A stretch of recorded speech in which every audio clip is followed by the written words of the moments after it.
Sony Sensors, Flickering Flickr, my top 5 cameras, and Jeff Bridges this week on Take's Take. Thanks so much for tuning in for another episode of Photography Radio. My name is Tomasz and today you are listening to Take's Take with Take Kayo, where he covers what's new and interesting in the world of photography, including digital, analog, mobile, and everything in between. Enjoy. Can you imagine your life without photography? No? Then you will love this show. And it doesn't matter if you're a DSLR, a mirrorless, or a mobile phone shooter. We're here to help your photography grow. This is Photography Radio. Hello everyone, and welcome to this week's episode of Take's Take, which is my take on photography news this week. So let's begin now. Is Sony Sensors business doing too well? Back in 2016, an earthquake near one of Sony's digital sensor factories in Kumamoto, Kyushu, affected the production to the tune of $1 billion US in lost revenue that year. And this affected not just Sony, but many other camera manufacturers who buy sensors from Sony. They too struggled to build cameras due to this natural disaster. Today, Sony is still struggling to keep up with demand for their digital imaging sensors, but for different reasons. This time, business is good. Really good. Today, Sony controls 50% of global imaging sensors and are already building a new factory in Nagasaki for 2021 to try and keep up with the demand, but according to Sony, this may not be enough. This is the second year in a row where they could not keep up with the demand for their highly sought after imaging sensors, even though many factories are working around the clock 24 hours a day, 7 days a week, which includes right now during this holiday season. Many attribute this increase in demand not only to the popularity of the smartphone, but also that many of these phones, the higher end ones, now have 2, 3, or more sensors built in, meaning specific camera lines, such as the brand new iPhone 11 Pro, needs 4 sensors per camera.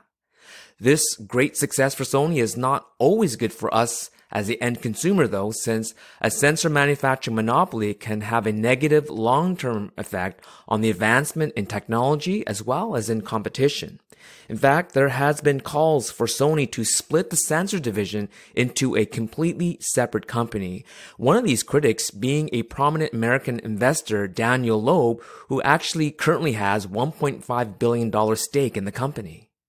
So hopefully this may be an opportunity for other sensor manufacturers. We think of Samsung, Canon, Panasonic, Tower Jazz, and others to continue to invest not only in market share, but as well as in the technology itself to help create a healthy, competitive marketplace. And we can already see that with Canon's new leading 32 megapixel APS-C CMOS sensor in their latest mirrorless camera. So good for you, Canon, and let's see where Sony takes this to the next level. Is Flickr flickering? Photo sharing and storing platform Flickr has been around since 2004, and it's a household name for many pixel-peeping, high-resolution photographers since they allow for full-resolution uploads. However, after multiple ownership changes over the years and stiff competition from both ends of their business model, photo sharing platforms from Instagram and photo storing platforms like Apple iCloud and Google Photos, the days of Flickr's significance and dominance in the world of photo sharing and storing may be numbered. The new owners of Flickr, SmugMug, who purchased Flickr from Verizon, who acquired Yahoo, and this is getting a little confusing, isn't it? Anyways, back in 2018, SmugMug, after acquiring Flickr, they revamped the business model for Flickr in hopes to attract new paying pro account holders. 1 year later, Flickr CEO Dan McAskill sent a letter out to users and opened his message with this statement, quote, "Flickr, the world's most beloved, money-losing business, needs your help," end of quote. Not a very positive way to start off a message to your loyal paying pro customers. Now, the gist of the letter was explained that despite the improvements to the platform, the business was still losing money and needed new paying subscribers to keep Flickr alive and well. What are my thoughts?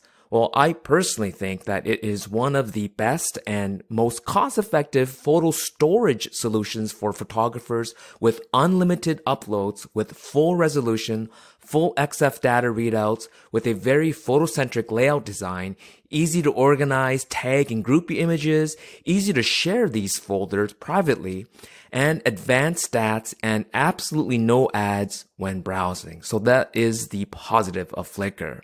But as a photo sharing social media platform like Instagram, well, I think it needs a lot of work, but there is potential.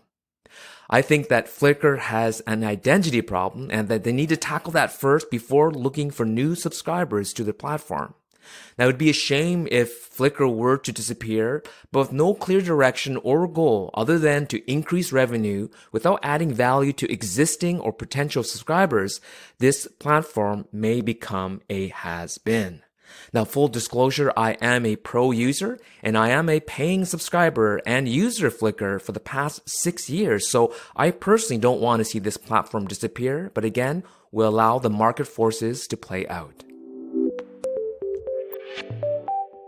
So, as the year wraps up, it is time for the top 5 camera releases of 2019, Take's Take.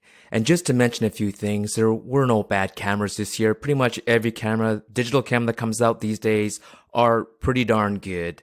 But these picks that I've chosen for this year are significant releases of the year, either because they're in a particular niche that they are currently in and that they're perpetuating and evolving and changing, or they're creating an all new category and it kind of points the way into the future. Because, a lot of people are not buying these ILC, these cameras that are interchangeable lens, or even just separate cameras that aren't smartphones, right? And so this market is shrinking, so there needs to be innovation and not just slow evolution of existing cameras, or much of this market might just die off. So these are my top 5 picks.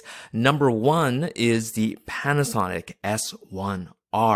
Now, this camera has joined the L mount alliance that Leica calls, and so it's Panasonic, Leica, and Sigma that have all come together, much like Micro Four Thirds, where Olympus and Panasonic got together, and it attracted a lot of third-party attention. And likewise, Panasonic, Sigma, and Leica have all come together, all very unique manufacturers, to share this mount, and Panasonic S1R is their major camera that is sort of a sibling camera to the Leica SL2, 47 megapixels, IBIS, and just a real professional build. And it is good that there's competition to the Sony E-mount with their full-frame cameras. And again, it's pointing to a higher end of the market. So it's going to be great to see what type of lenses, what kind of things that are coming out, so that it will not necessarily compete with Sony, but aim at a different target market, which I think it's a kind of an upshift in the market, pointing to more premium products.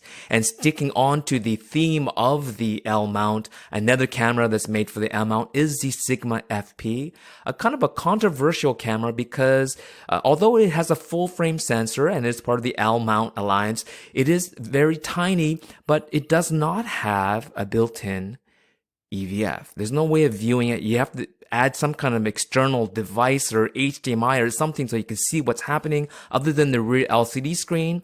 And as well, it's controversial because it doesn't have a mechanical shutter. It's all electronic shutter. And so what I think that's significant about this camera is how small that you can make a full frame camera. This is tiny. This is smaller than most APS-C or even Micro Four Thirds cameras. And so, of course, minus the EVF, and you can add to it, but it's a modular camera. And so initial early adopters will use it for video. I would love to see a mechanical shutter in there as well as a dedicated EVF, and see if this can work in conjunction with the Panasonic and the Leica in the L mount alliance. It's nice to see such a different take on this mount, and I think Sigma is pointing away to the future of very, very tiny full-frame cameras.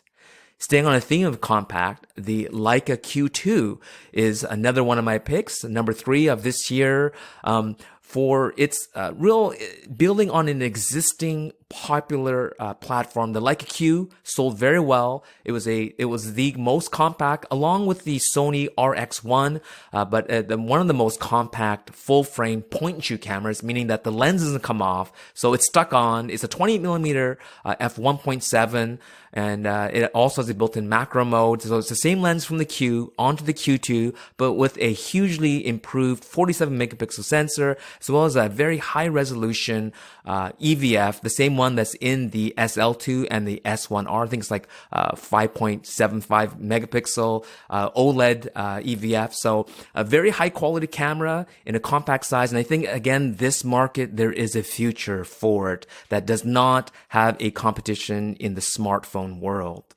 And again, staying on the theme of compact, the Ricoh GR3 is another one of my picks, number 4 of this year. So 3 compact cameras in a row. The GR, again, sold well. Back in the film days, people loved the compact point and shoot. And in the film world, you see all these people buying these compact cameras. And so it's great to see that Ricoh is continuing the tradition, but it does have an APS-C size sensor, unlike the Sony RX100 series or the Canon G5X, G7X, G9X, those series all use 1-inch sensors. This is an APS-C size sensor, so it is a lot of DSLRs and mirrorless cameras still use this format, but this camera is so tiny, it's smaller than the previous version, but it also has IBIS and a remade lens, all new lens, very sharp, beautiful rendering, and I think, again, this will point in the future. A smartphone cannot replace this camera. It needs a bit of help in the video section, but beautiful camera. It's a number 4 pick. And my number 5 pick goes in the complete opposite direction of my last 3 picks. It is the largest camera in this top 5 and probably the largest, heaviest camera released this year. It is the Fujifilm GFX 100. Medium format 100 megapixel with IBIS, as well as a fully functioning video camera. Now, in terms of video specs, it's not as powerful as the XT3, but it is the most powerful medium format video camera out there, and it points to a future of being able to shoot high-res medium format video in perhaps, in the coming years, 8K, 10K video. And so this is a category defining, category creating camera, much like the Sigma FP. Nothing like it out there. There's nothing like the GFX 100 out there from its competition, which would be phase 1 in Hasselblad. But Fujifilm is already light years ahead of the competition. And the major manufacturers like Canon, Nikon, and Sony seem like they're kind of settling in on full frame is where they want to keep their top-end cameras. But Fujifilm is pointing the way for medium format, and I think that's a good thing. So that's my top 5 picks of camera releases for 2019. And I've picked 3 more honorable mentions, and I'll mention them very quickly. The iPhone 11 Pro with the 4 cameras, as well as what it can do with computational photography, as well as video work. I think it points the direction to where the camera manufacturers should be watching what they're doing in the smartphone realm, or else the smartphone will overwhelm these camera manufacturers, the traditional camera manufacturers. So iPhone 11 Pro is one of them. The Sony A7R Mark IV, 62 megapixels. So as I mentioned, it looks like they are staying with 35mm full frame. They're not going to go medium format, at least for now. And they've created this 62 megapixel full frame sensor. So it's a higher resolution than Fujifilm's 50S and the 50R for their medium format, with obviously more pixel density because the sensor is smaller, but it does point to direction to the future. And I think Sony did a great job on this camera. And finally, the Canon EOS M6 Mark II. I love the M5 and the M6, and I had said watch out for Canon when it comes to their mirrorless, and the M6 Mark II uses the brand new APS-C sensor that I talked about, 32 megapixels. 24, 26 seem to be the limit, and they push it to 32. There's some things that the 26 megapixel sensor, backside illuminated CMOS sensor that's in the XT3 that will outdo this sensor made by Canon. It's not a Sony sensor. It is their dual pixel technology, phase detect sensor, but it does point to direction where I think the next step for the competition is to move up to at least close to 32 megapixels. So those are my 5 picks for camera releases of the year, with 3 honorable mentions. So it's been a great year for camera releases, and we look forward to 2020. My pick for photographer of the week is Jeff Bridges. Now, when we think of Jeff Bridges, we may think of him as a award-winning actor, producer, and even a musician and artist. But what isn't mentioned that often is that he is quite a good photographer. Now, it was always an industry inside knowledge that Jeff Bridges was an avid and very talented film photographer. On his website, he talks about the joys of taking photographs and developing his own photos in the darkroom when he was a teenager, but how all that took a back seat when his acting career took off.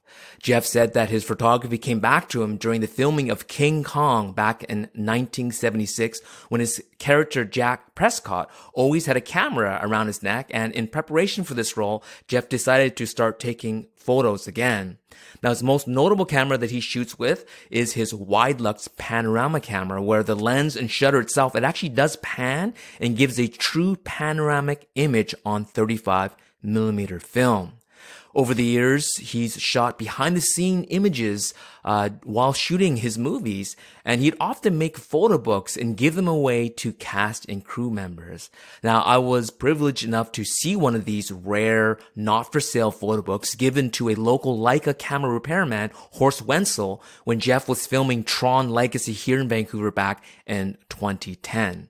Now, although these photo books to specific movies aren't available for sale, they were just given away as gifts to, as I mentioned, cast and crew, Jeff has published photo books based on these behind-the-scenes photographs, first back in 2004, and now there is an updated version released this year called Jeff Bridges Pictures Volume 2. And both of these books are currently available on Amazon.com. So check out these books, check out his photos, YouTube, and see sort of the talks that he's given based on this new book, and you'll see how wonderful his images are and his accessibility and intimacy to many of these actors. Remember, he was in movies like Iron Man, so he has some beautiful photos that you just can't see anywhere.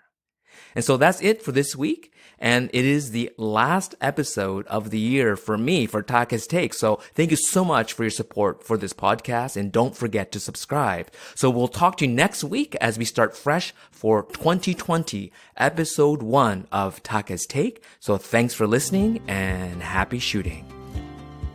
Thank you so much for tuning in today. Hit subscribe on your podcast app. It would mean a lot for us to have you as our regular listener. Head over to photographyradio.com to drop your suggestion for future editions of Photography Radio, or simply to say hello. We would absolutely love to hear from you. In the meantime, have a wonderful night, and we will be back with more photography in your ears very soon.